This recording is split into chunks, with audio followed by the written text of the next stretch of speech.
নতুন এক অভিযানে সাফল্য পেয়েছে ভারতীয় বায়ুসেনা। অপারেশন সিন্দুর নামে এই বিশেষ অভিযানে বায়ুসেনা নিখুঁত পরিকল্পনা ও পেশাদারিত্বের সঙ্গে দায়িত্ব পালন করেছে। জাতীয় স্বার্থে পরিচালিত এই অভিযান এখনও চলমান রয়েছে। বিস্তারিত তথ্য পরে জানানো হবে বলে জানিয়েছে বায়ুসেনা। লোকসভার বিরোধী দলনেতা রাহুল গান্ধী শনিবার প্রধানমন্ত্রী নরেন্দ্র মোদীর উদ্দেশ্যে একটি গুরুত্বপূর্ণ চিঠি লিখেছেন। চিঠিতে তিনি পেহেলগাম জঙ্গি হামলা, অপারেশন সিন্দুর এবং মার্কিন প্রেসিডেন্ট ট্রাম্প ঘোষিত যুদ্ধবিরতি নিয়ে আলোচনার জন্য অবিলম্বে বিশেষ সংসদ অধিবেশন ডাকার দাবি জানান। পর্যটন মন্ত্রী সুশান্ত চৌধুরী বলেছেন, রক্তদান একটি মানবিক দায়বদ্ধতা ও সামাজিক অঙ্গীকার। সারা ত্রিপুরা রাজ্য জুড়ে চলছে এই মহৎ দানের কর্মযজ্ঞ। আজ মজলিশপুর কর্মচারী মঞ্চের উদ্যোগে জিরানিয়া অগ্নিবীণা হল ঘরে আয়োজিত রক্তদান শিবিরের উদ্বোধন করে এই কথা বলেন তিনি। নালার জলে পড়ে 9 বছরের এক নাবালকের মৃত্যু। পুলিশ অস্বাভাবিক মৃত্যুর মামলা হাতে নিয়ে তদন্ত শুরু করেছে। ঘটনা চোরাইবাড়ি থানাধীন পূর্ব ফুলবাড়ি গ্রাম পঞ্চায়েতের খাদিমপাড়া এলাকায়।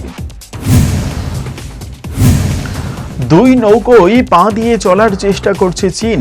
একদিকে ভাই পাকিস্তানকে সব দিক থেকে সমর্থনের কথা বলছে, অন্যদিকে ভারতের কাছে আবার পেহেলগাঁও জঙ্গি হামলার নিন্দা করছে। ভারত পাকিস্তান সংঘর্ষ বিরতি এবং তার ঘণ্টা খানিক বাদেই পাকিস্তানের তা লঙ্ঘন করার পর ময়দানে চীন। 164তম রবীন্দ্র জন্মজয়ন্তী উৎসব উদযাপন উপলক্ষে আজ টাউন ইন্দ্রনগর সংহতি সংঘের উদ্যোগে 3 দিনব্যাপী সাংস্কৃতিক অনুষ্ঠান এবং রক্তদান শিবিরের উদ্বোধন করেন আগরতলা পুর নিগমের মেয়র তথা বিধায়ক দীপক মজুমদার। এদিন স্বেচ্ছায় রক্তদানে যারা এগিয়ে এসেছেন তাদেরকে সাধুবাদ জানাবার পাশাপাশি আগামী দিনে বিভিন্ন সামাজিক কাজে সকলকে এগিয়ে আসার আহ্বান জানান। শিবিরে উপস্থিত ছিলেন আগরতলা প্রেস ক্লাবের সভাপতি প্রণব সরকার সহ অন্যান্যরা। তিনি প্রথম বিশ্বকে জানিয়েছিলেন ভারত পাকিস্তান সংঘর্ষ বিরতির কথা। এবার সেই ডোনাল্ড ট্রাম্পই প্রস্তাব দিলেন দুই দেশের সঙ্গে কাশ্মীর সমস্যা নিয়ে কথা বলে সমাধান খোঁজার প্রক্রিয়ায় যুক্ত হওয়ার। সন্ত্রাস বিরোধী আইনের দোহাই দিয়ে এতদিনের ইচ্ছে পূরণের পথে হাঁটল বাংলাদেশের ইউনূস সরকার। শেখ হাসিনার আওয়ামী লীগকে পুরোপুরি নিষিদ্ধ ঘোষণা করা হলো। শনিবার বিজ্ঞপ্তি জারি করে এই ঘোষণা করলেন ইউনূস সরকারের সরকারি আইনি উপদেষ্টা আসিফ নজরুল। আওয়ামী লীগের কার্যক্রম নিষিদ্ধের ঘোষণার প্রতিবাদে বাংলাদেশ আওয়ামী লীগের তরফে এক বিবৃতি জারি করা হয়েছে। তাতে বলা হয়েছে, অবৈধ ও অসাংবিধানিক দখলদার ফ্যাসিস্ট ইউনূস সরকার আওয়ামী লীগের কার্যক্রম নিষিদ্ধের যে ঘোষণা দিয়েছে তাতে বাংলার জনগণ হতবাক এবং ক্ষুব্ধ। 24তম পার্টি কংগ্রেসের পর প্রথমবারের মতো সিপিআইএম এর রাজ্য কমিটির সভা আজ পার্টির মেলারমাঠ সদর কার্যালয়ে শুরু হয়েছে। এই সভার পৌরোহিত্য করেন সিপিআইএম পার্টির নবনির্বাচিত সর্বভারতীয় সাধারণ সম্পাদক MA বেবি। বিরোধী দলনেতা জিতেন্দ্র চৌধুরী জানিয়েছেন, পার্টি কংগ্রেস ও রাজ্য সম্মেলনের মধ্যে যে রাজনৈতিক ও সাংগঠনিক প্রস্তাব গ্রহণ করা হয়েছে তার নিয়ে চর্চা হবে। সেই চর্চার উপর ভিত্তি করে পার্টি কংগ্রেসের যে রাজনৈতিক দিশা ঠিক করা হয়েছে তা ত্রিপুরা রাজ্যে কিভাবে কার্যকরী করা হবে তা নিয়ে সিদ্ধান্ত নেওয়া হবে। নিখোঁজ সাবরুমের এক ব্যবসায়ী, তার নাম অর্জুন বণিক। 9 মে থেকে তাঁকে খুঁজে পাওয়া যাচ্ছে না। অর্জুনের ভাই স্বদেশ বণিক জানালেন, এই দিন তিনি আগরতলায় এসেছিলেন দোকানের জন্য মালপত্র কিনতে। 9 মে দুপুর 2টা থেকে তার ফোন সুইচ অফ আসছে। অবশেষে মনু থানাতে মিসিং ডায়েরি করলেন তার ভাই। এখন দেখার পুলিশ কি পদক্ষেপ নেয়। যুদ্ধবিরতি লঙ্ঘন করে সীমান্তে গুলি চালালো পাক সেনা। তার মধ্যে উরির ধাঁচে কাশ্মীরের সেনা ছাউনিতে হামলার চেষ্টা করল জঙ্গিরা। জানা গেল জম্মুর নাগরটা মিলিটারি স্টেশনে হামলার চেষ্টা হয় শনিবার রাতে। কুকুরের বাঁকালে যে কখনো সোজা হয় না। পাকিস্তান যুদ্ধবিরতি লঙ্ঘন করতে পুরনো প্রবাদ মনে করিয়ে পড়শি দেশকে তোপ দাগলেন বীরেন্দ্র সেহবাগ, চাহালের মতো ক্রিকেটাররা। তেলিয়ামুড়া মহকুমা হাসপাতালের বেহাল অবস্থা, ভুগতে হচ্ছে বিরাট সংখ্যক সাধারণ মানুষকে। এবার অভিযোগ উঠল রাত্রিবেলা মুমূর্ষু রোগী থেকে শুরু করে অসুস্থ শিশুকে কোলে নিয়ে সাধারণ মানুষরা চিকিৎসকের জন্য অপেক্ষা করলেও নাইট ডিউটিতে নিয়োজিত থাকা চিকিৎসকের কোনো খবর নেই।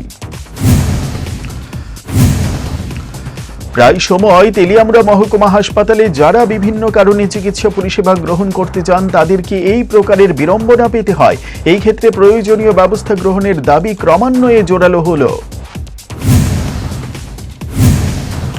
দীর্ঘ বছর হয়েছে উদয়পুর টেপানিয়া আরটি ব্লকের অন্তর্গত পশ্চিম কুপিলং গ্রাম পঞ্চায়েতে টয়লেট নেই, যাও আছে তা ব্যবহারের অযোগ্য।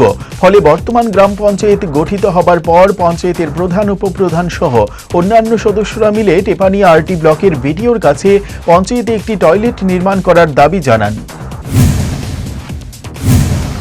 সঙ্গে সঙ্গেই ব্লকের বিডিও দিব্যশ্রী দাশগুপ্ত পঞ্চায়েতে একটি টয়লেট নির্মাণ করে দিয়েছেন বলে জানালেন এলাকার উপপ্রধান জওহরলাল নন্দী।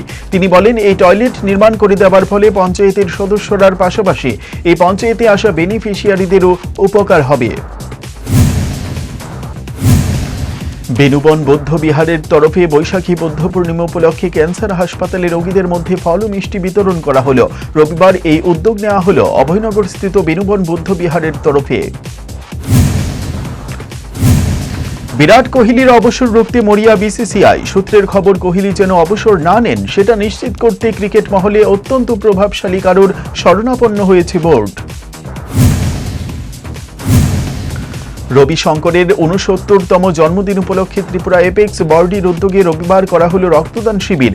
আগরতলা গণরাজ্য চৌমুহনী স্থিত আর্ট অফ লিভিং এর কার্যালয়ে উপস্থিত ছিলেন মুখ্যমন্ত্রী প্রফেসর ডাক্তার মানিক সাহা। তিনি আয়োজকদের প্রশংসা করলেন, একই সঙ্গে তিনি রক্তদাতাদেরকে উৎসাহ যোগালেন রক্তদান করার জন্য।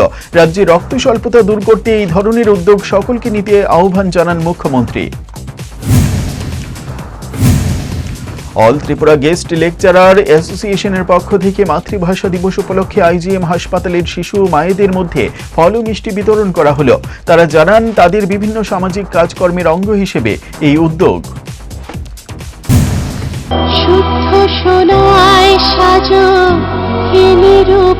শুদ্ধতার স্বর্ণ মন্দির, কালিকা জুয়েলার্স, আগরতলা। আপনার নিজের জন্য স্কিন কেয়ার সাবান খুঁজছেন? তাহলে ডাউকি আপনার জন্য নিয়ে এসেছে আয়ুর্বেদিক নিম, অ্যালোভেরা এবং তুলসী দিয়ে তৈরি সাবান, যা আপনার ত্বককে রাখে মসৃণ এবং হাইড্রেটেড। এছাড়াও ডাউকি আপনাদের জন্য নিয়ে এসেছে ডাউকি টুথপেস্ট, যা নিয়মিত ব্যবহারের ফলে আপনার দাঁত হবে মজবুত, মুখ থাকবে দুর্গন্ধ মুক্ত। আপনার বাড়িঘর পরিষ্কার ও জীবাণুমুক্ত রাখার জন্য ডাউকি ফ্লোর ক্লিনার এবং টয়লেট ক্লিনারের জবাব নেই।